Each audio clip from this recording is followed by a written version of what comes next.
सतगुरु की प्यारी साध संगत जी, आप सभी को मेरा प्यार भरा धन कृपाल। आज मैं फिर हाजिर हूँ आपके लिए एक प्यारी सी नई साखी लेकर।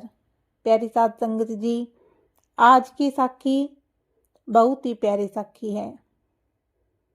एक आस अपने भगवान से और एक विश्वास अपने सतगुरु से।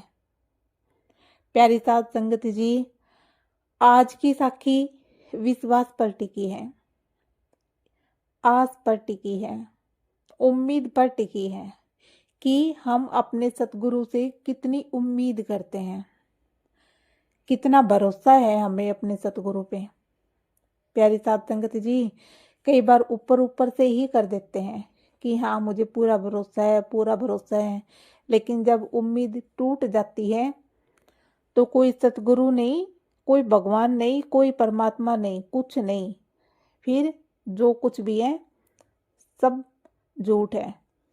प्यारी साध संगत जी, आज की साखी ऐसी ही साखी है। एक बार एक आदमी था, एक बिजनेसमैन, बिजनेस करता था। वो सरकारी ठेके लेता था। तो एक बार उसने सरकार से ठेका लिया कि एक पहाड़ी में खोदने पर सोना ही सोना है, यानी कि सोने की खदान का ठेका ले लिया कि जब पढ़ाई पहाड़ी को अंदर तक खोदेंगे, खुदाई करेंगे तो उसमें से सोना निकलेगा। उसने $50 लाख का ठेका लिया 10 साल के लिए और अपने मन में सोचा कि इतना बड़ा कॉन्ट्रैक्ट ले लिया तो अब मुझे इसके लिए थोड़ी मेहनत भी करनी है और मुझे बहुत पैसा कमाना है, बहुत सारा सोना निकालना है इस खदान में से और बहुत धनी आदमी बनना है, अमीर आदमी। तो उसने अगले दिन खुदाई की मशीनें लगा दी, 100 मशीनें खुदाई पर लगा दी और 100 जगह खुदाई करनी शुरू कर दी। अब पहले उसने 50 फुट खोदा, सोना नहीं निकला। फिर 100 फुट खोदा, सोना नहीं निकला। फिर 200 फुट खोदा, नहीं निकला। अब जब हम मेहनत करते हैं और उसका फल नहीं मिलता तो थोड़ा मन दुखी हो जाता है। अब उस बिजनेसमैन का भी दुखी था कि भाई इतनी खुदाई करने के बाद भी कुछ नहीं मिल रहा और मैंने इतना महंगा कॉन्ट्रैक्ट लिया है, इतना महंगा ठेका लिया है इसका, इतने पैसे दे दिए $50 लाख। फिर उसने सोचा कि 100 फुट और खुदाई करके देखता हूँ, 200 फुट तो खोद ही चुके थे। फिर उसने 100 फुट और खुदाई की, यानी 300 फीट, कुछ भी नहीं निकला। फिर भी सब पत्थर ही पत्थर निकल रहे थे, कुछ नहीं। अब उसका मन और दुखी हो गया और दुखी होकर उसने अपने आप से कहा कि 100 फीट और करके देखता हूँ, अगर इसके बाद कुछ नहीं निकला तो फिर देखता हूँ मुझे क्या करना है। अब उसने 100 फीट और खुदाई करी, यानी कि 400 फीट हो गई। अब जब 400 फीट पे भी कुछ नहीं निकला तो उसने सारे न्यूज़ चैनल में, न्यूज़ पेपर में ये ऐड दे दी कि मैंने ये कॉन्ट्रैक्ट $50 लाख में लिया है और यहाँ खुदाई करने पर मुझे कुछ नहीं मिला। अगर कोई 25 लाख में लेगा, $25 लाख में, तो मैं उसे ये कॉन्ट्रैक्ट दे दूंगा। प्यारी साध संगत जी, उसको खुदाई करते करते 1 साल हो गया था। तो उसने न्यूज़ चैनल में सारी रिपोर्ट सच्चाई के साथ ऐड दी, सच्चाई के साथ दी कि मैं 1 साल से खुदाई कर रहा हूँ, मुझे कुछ नहीं मिला। जो कोई इसको 25 लाख मिलेगा मैं उसको दे दूंगा। अभी मेरे पास 9 साल बचे हैं, मैंने ये 10 लाख में न 10 साल के लिए लिया था। प्यारे साथ संगत जी, अब जब सबने ऐड पढ़ी तो उनमें से एक आदमी आया, कोई बूढ़ा आदमी था, कोई बिजनेसमैन ही था, क्योंकि ठेके वेके तो कोई बिजनेसमैन ही लेता है ना, हम जैसे नॉर्मल इंसान तो लेते नहीं। तो वो आदमी आगे आया और उसने कहा कि ठीक है, मुझे 25 लाख में मंजूर है। उसने उसको 25 लाख डॉलर दे दिए, उसने पेपर साइन कर दिए, बिजनेस उसके नाम हो गया। अब वो जो पहले वाला आदमी था, पहले वाला बिजनेसमैन, उसने दूसरे वाले से कहा कि मैंने तो 50 लाख डॉलर में खरीदा था, मेरा तो 25 लाख का ही घाटा हुआ, मुझे यहाँ कुछ नहीं मिला, मैंने 400 फीट तक खुदाई करके देख ली और तुम्हें भी यहाँ कुछ नहीं मिलेगा और तुम्हारे 25 लाख डॉलर ऐसे ही खराब जाएंगे। तो वो आदमी मुस्कुराता हुआ बोला, क्या पता थोड़ी सी खुदाई करने के बाद ही मुझे मिल जाए, सारी मेहनत तो तुमने कर ही ली, अब मुझे थोड़ी सी मेहनत की जरूरत हो और सोना मिल जाए। उसने बहुत विश्वास के साथ कही ये बात। अब दोनों अपने अपने रास्ते चले गए। अगले दिन जब दूसरे बिजनेसमैन ने वहां खुदाई शुरू की तो 2 फीट खोदते ही सोना निकल आया। प्यारी साध संगत जी, सिर्फ उसने 2 फीट ही खोदा और पहले वाले ने 400 फीट खोद लिया था। उसका विश्वास टूट गया था।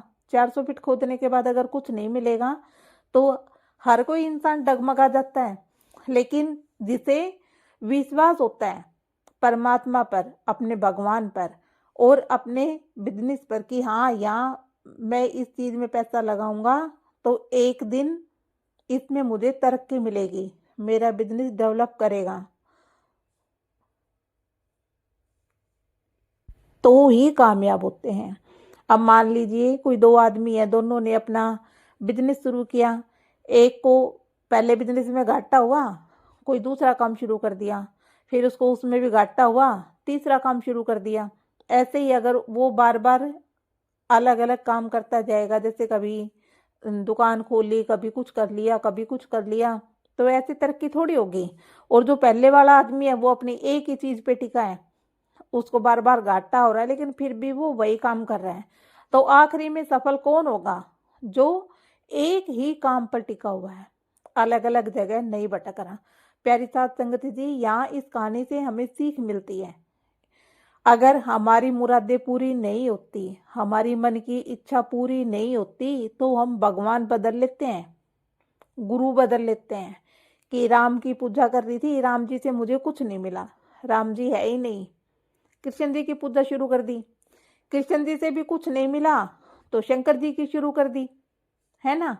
और ऐसे ही हम गुरु का करते हैं कि मैंने इन संत से नामदान लिया, या मुझे कुछ नहीं मिला, इनमें कोई पावर नहीं है, दूसरे संत से ले लिया।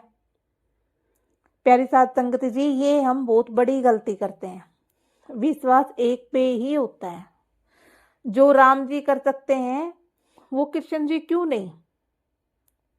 वो तो त्रिलोक के नाथ हैं, सारी सृष्टि के मालिक हैं।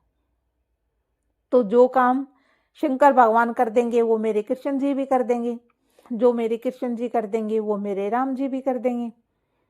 तो सब्र रखना है, तसल्ली रखनी है कि थोड़ा समय लग रहा है, कोई बात नहीं, लेकिन समय आने पे मेरा काम भी पूरा होगा, मालिक मेरी अरदास भी सुनेंगे। बच्चे का बाप तो एक ही होता है, कई बाप नहीं होते, पिता एक ही होता है। प्यारी साध संगत जी, इसलिए हमें भी उस परमपिता परमात्मा पर विश्वास रखना है, सब्र रखना है। क्यों? क्योंकि सब्र में बहुत ताकत होती है, धैर्य। जिसके पास धैर्य है, संतोष है, उसके पास सब कुछ है। प्यारी साध संगत जी, जब हम अपने सतगुरु के बताए हुए रास्ते पर चलते हैं पूरे मन से, पूरी सच्चाई से, तो परीक्षाएं भी आती है।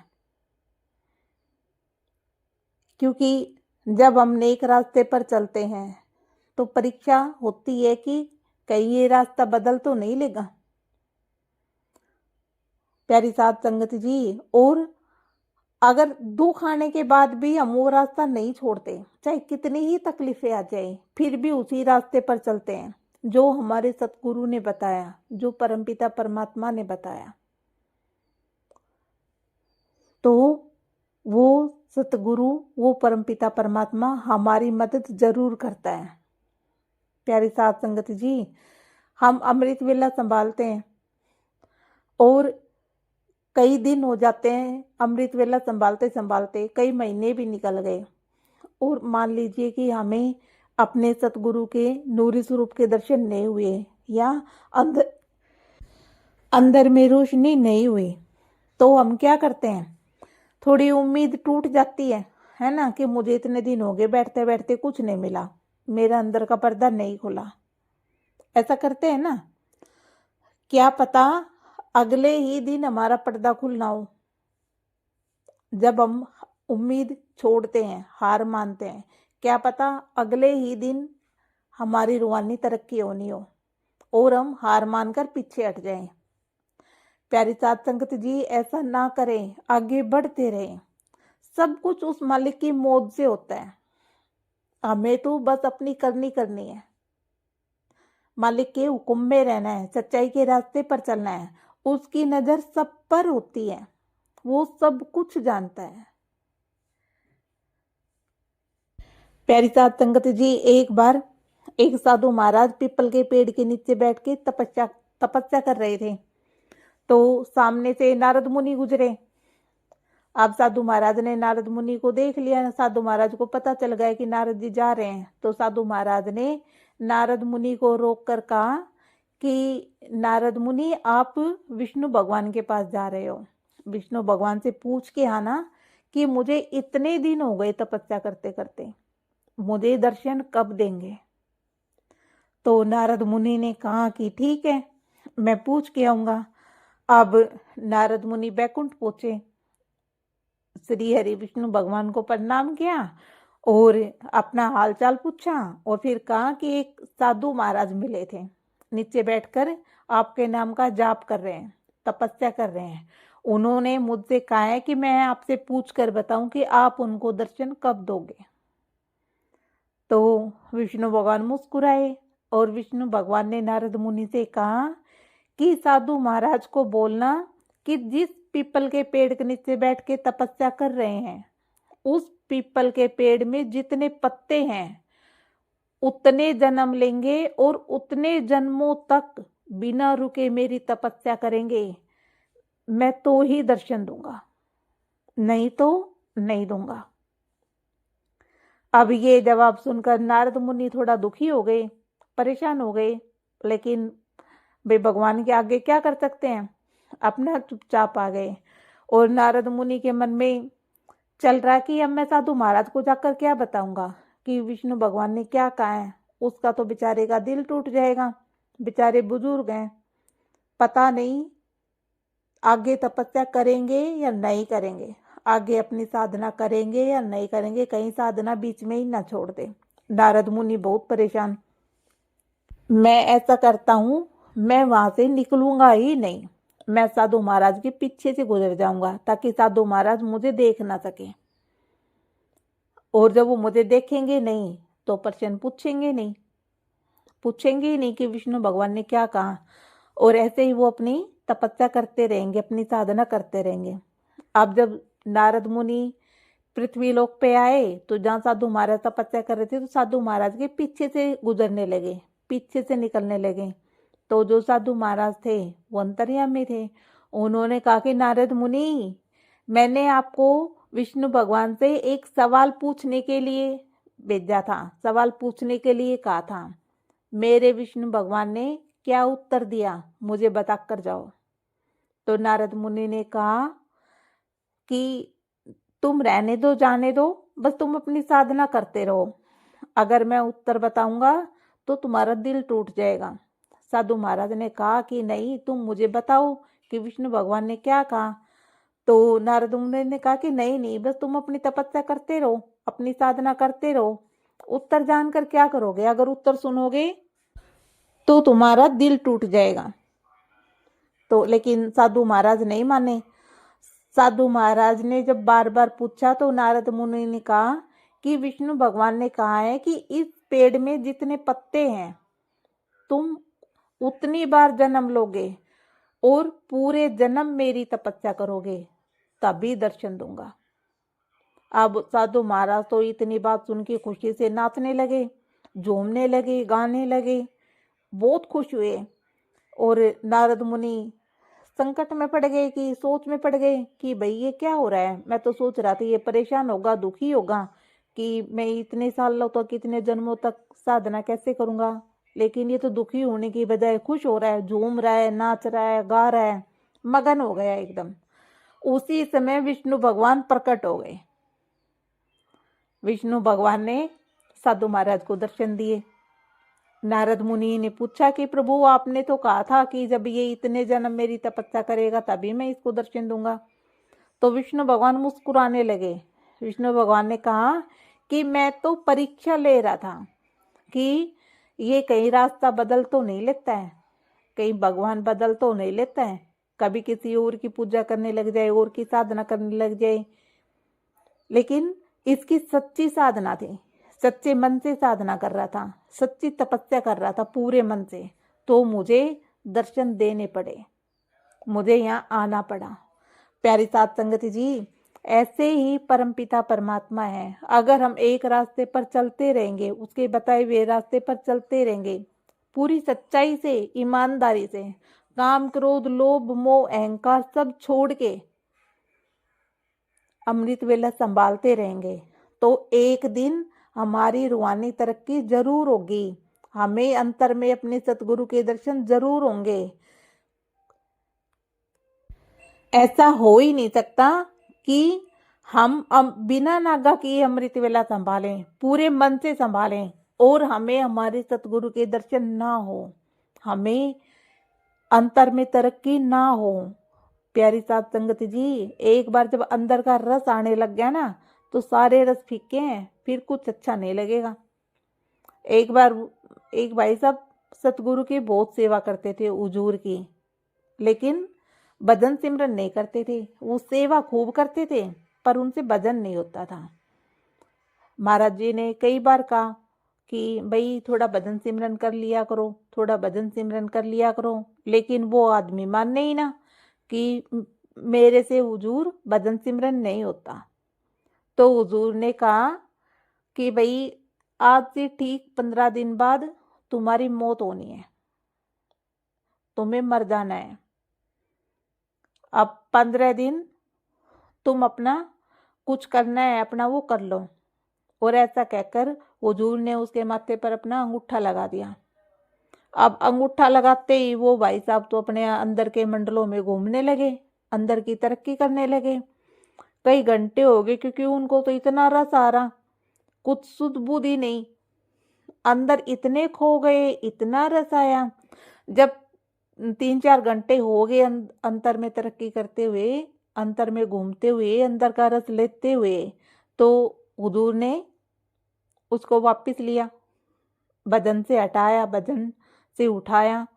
तो वो आदमी कहने लगा कि हुजूर आप दया करो कि मुझे अभी ले लो, मुझे 15 दिन इस गंदी दुनिया में नहीं जीना, 15 दिन पहले ही चले जाना है, 15 दिन मुझे नहीं जीना यहाँ पर। ये यहाँ तो कुछ भी नहीं है, अंदर जो रस है। तो हुजूर ने कहा कि भाई मैं कहता था ना कि भजन सिमरन किया करो, भजन सिमरन किया करो। तो वो भाई भी बेचारा भोला था, मुस्कुरा के कहने लगा कि हुजूर इससे पहले आपने मुझे अंगूठा ही नहीं लगाया, पहले मेरे माथे पर अंगूठा लगा देते तो मैं पहले भजन सिमरन करने लग जाता। अब जब अंदर का रस ले लिया तो 15 दिन उसने भजन सिमरन में ही बिताए। प्यारी साध संगत जी, इसीलिए जब हमें अंदर के नाम का रस आने लग जाएगा ना, तो दुनियावी सुख तो फेल है। चाहे कितना ही पैसा हो, कितनी ही धन दौलत हो, कितना ही अच्छा परिवार हो, कुछ भी हो, सब फेल है, कुछ भी अच्छा नहीं लगेगा। हर समय बस यही होता है कि मैं भजन में बैठा रहूं, नाम पे बैठा रहूं, सिमरन में लगा रहूं, मुझे कोई उठाए ही ना। प्यारी साध संगत जी, आपने कई बार नोटिस किया होगा कि जब हम भजन सिमरन में बैठते हैं, ध्यान पर बैठते हैं, अमृत वेले में या जैसे किसी भी टाइम, तो कई बार इतना सुकून मिलता है, इतना आनंद आता है, हम सोचते हैं कि कोई हमें आवाज ना लगाए, कोई हमें बदन से उठाए ही ना, और बैठे ही रहते हैं आंखें बंद करके। क्यों? क्योंकि हमें रस आ रहा होता है।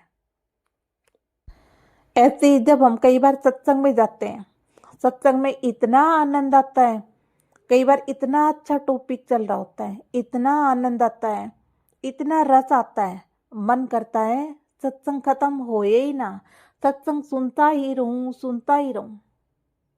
ऐसा होता है ना। हम में से हर किसी के साथ नहीं, लेकिन किसी किसी के साथ होता है। प्यारी साध संगत जी, कई बार जब सपने में सतगुरु दर्शन दे देते हैं,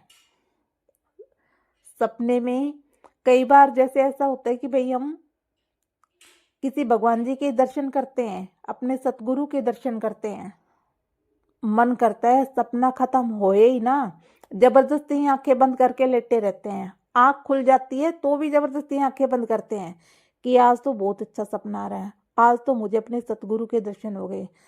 पूरा दिन किसी से बोलने का मन नहीं करता। क्यों? क्योंकि अगर मैंने इससे बात की तो मेरा ध्यान भटक जाएगा। मुझे जो अपने सतगुरु के दर्शनों में रस आ रहा है, मेरा वो टूट जाएगा, वो हट जाएगा। पूरा दिन किसी से बात करने का मन नहीं करता। ऐसे ही जब सत्संग से निकलते हैं तो किसी से बोलने का मन नहीं करता, सीधा घर पहुंच जाते हैं और चुपचाप ही बस उसी आनंद में, वो सत्संग की लाइनें ही चल रही होती कि आज टॉपिक क्या था। उस प्रीचर ने, उस भाई ने या उस बहन ने बहुत अच्छा सत्संग किया। प्यारी साध संगत जी, उस नाम के रस को अपने अंदर प्रकट करो। हमारे सतगुरु ने हमें दिया है, और हमेशा महसूस किया करो कि मेरा सतगुरु मेरे साथ है, मेरा परमपिता परमात्मा मेरे साथ है। मुझे भजन सिमरन में रस आ रहा है, मुझे उसके नाम में रस आ रहा है। प्यारी साध संगत जी, और जब हम ऐसे महसूस करेंगे अपने साथ हर समय कि रूहानी शक्ति मेरे साथ है, रूहानी तरक्की मुझे करनी है, तो अमृत वेला में जरूर उठेंगे। रात को सोने का मन ही नहीं करेगा, नींद गायब हो जाएगी जब इतना रस आने लगेगा। सोचेंगे कि बैठे ही रहें, बैठे ही रहें, ध्यान मेरा टूटे ही ना। प्यारी साध संगत जी, मनुष्य जन्म बहुत ही अनमोल है, बहुत ही अनमोल सांसें हैं हमारी। दिन में 24 घंटे होते हैं, 24 घंटे में हम 24,000 बार सांस लेते हैं। हर सांस में सिमरन हो। प्यारी साध संगत जी, जिस दिन ऐसा समय आ गया ना कि हर सांस अपने सतगुरु के नाम, अपने परमात्मा के नाम हर सांस में सिमरन करेंगे, उस दिन सोचना कि हमने इस मनुष्य जन्म में कुछ पाया है। अगर सिमरन नहीं किया तो पूरा मनुष्य जन्म बेकार चला जाएगा। 84 लाख योनियां भोगने के बाद ये मनुष्य जन्म मिलता है। पता नहीं कितनी योनियां भटक के हम आए हैं, कितनी लाख योनियां वृक्षों की हैं, वृक्ष की जुन्नी में लेना पड़ता है। कितनी लाख योनियां पशु की है, जानवरों की, जिन पता नहीं भूत प्रेत सब आ जाते हैं। हम क्या क्या बने होंगे, कौन से पुण्य कर्म किए जो हमें ये जन्म मिला। और अब अगर हमने इस जन्म को ऐसे ही खो दिया, ऐसे ही बिता दिया, प्यारी साध संगत जी, फिर वही 84 के चक्कर लगाने हैं, वही पीड़ा भोगनी है, उतने ही दुख, उतने ही कष्ट। प्यारी साध संगत जी, इसलिए अमृत वेला संभालो। ऐसी कोई बीमारी नहीं जो अमृत वेला से ठीक ना हो जाए। प्यारी साध संगत जी, मेरी आप सबसे प्रार्थना है, इस मनुष्य जन्म का उद्देश्य समझो। ऐसा कोई डॉक्टर नहीं है जो हमें एक सांस भी उधार दे दे। चाहे पूरे जीवन की कमाई हम ले जाकर उसके सामने रख देंगे ना, तो भी हमें एक सांस वापस नहीं दे सकता। आप मुझसे कहें कि एक बार इसको बुलवा दो, इसको एक बार दो, एक सांस दे दो, पूरे जीवन की कमाई उसके सामने रख दो तो भी नहीं दे सकता। परमपिता परमात्मा ने कितना उपकार किया है हमें, इतना अच्छा शरीर दिया है, इतना अच्छा घर बार दिया है, सब कुछ दिया है, फिर भी हम नहीं समझते। दुनिया के सारे काम करते हैं, भजन सिमरन ही नहीं करते। दुख भोगते हैं, कष्ट भोगते हैं, लेकिन सुख आते ही उसको भूल जाते हैं। दुख में वो याद रहता है, उसे शिकायत करते हैं, तूने मुझे इतने दुख दिए, तूने मुझे ये नहीं दिया, वो नहीं दिया। अरे उसने इतना अच्छा शरीर दिया, जो अगर हम सारे जीवन की कमाई सामने रख देंगे ना डॉक्टर के, तो भी हमें नहीं दे सकता। उसने इतना अच्छा शरीर दिया, उसका शुक्राना करने की बजाय हम उससे शिकायत करते हैं।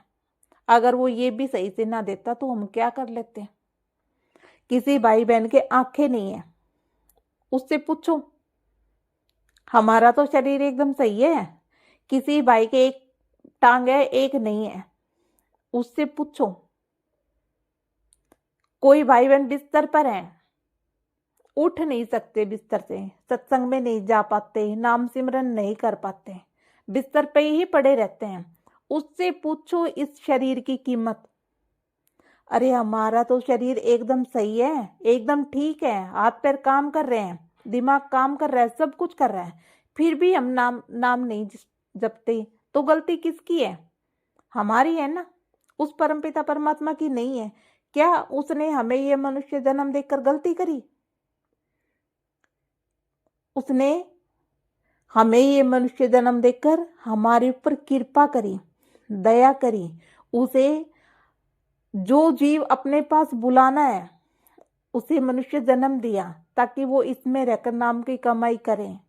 और अगर हम इसे बिन ऐसे ही गुम कर देंगे, नाम की कमाई नहीं करेंगे, ऐसे ही बिता देंगे दुनियावी कामों में ही, वापिस फिर यही आना है, किसी की भैंस बन के, किसी का बैल बन के।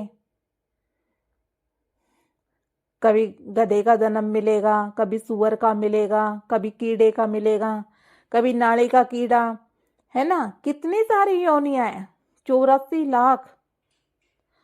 और कोई लठ मारेगा, कोई घर से भगाएगा, कोई पत्थर मारेगा, कोई गालियां देगा, कोई कुछ करेगा। और अब ये इतना अच्छा जन्म है, क्यों ना हम इसमें रहकर अपने नाम की कमाई करें, उस मालिक को याद करें। प्यारी साथ संगत जी, हर सांस अनमोल है, उस परमात्मा को याद करो, अपने जन्म को ऐसे ही खराब मत करो। अमृत वेला संभालो, खुद भी उठो और अपने परिवार में से भी किसी को उठाओ। कोई अपने पास पड़ोस में कोई भाई बहन को सत्संग से जोड़ो। प्यारी साथ संगत जी, हम दुनिया में जो भी कमाएंगे सब यहीं रह जाना है। कितना ही धन कमाए, सब बट जाना है। एक यही कमाई है जो कोई बटा नहीं सकता, हमारे साथ ही रहेगी, हमारे साथ ही जाएगी। जो दुनिया में कमाएंगे वो यहीं रह जाएगा। जो मकान बिल्डिंग हम बनाएंगे, बंगले बनाएंगे, कुछ भी बनाएंगे, सब कुछ यहीं रह जाएगा। ये परिवार यहीं छूट जाएगा। अगर साथ जाएगा तो नाम का सिमरन, नाम की कमाई, हमारे द्वारा किए गए हमारे कर्म।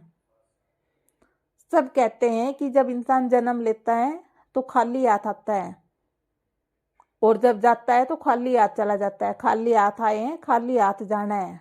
प्यारे साथ संगत जी, एक बात अपने दिमाग में बिठा लो, ना तो हम खाली हाथ आए हैं और ना ही खाली हाथ जाएंगे। जब हम इस दुनिया में आए थे तो सांसों की पूंजी साथ लेके आए थे, और जब इस दुनिया से जाएंगे तो कर्मों की दौलत साथ लेके जाएंगे, नाम की कमाई साथ लेके जाएंगे। ना खाली हाथ आते हैं और ना खाली हाथ जाते हैं। नाम की वो कमाई है, ये वो कमाई है जो जिंदगी के साथ भी और जिंदगी के बाद भी। प्यारी साथ संगत जी, इसलिए मन लगाकर अमृत वेला संभालो, अपने सतगुरु के बताए हुए रास्ते पर चलो, सच्चाई के रास्ते पर। प्यारी साथ संगत जी, आज के लिए बस इतना ही। आपसे कल फिर मिलूंगी एक प्यारी सी नई वीडियो लेकर।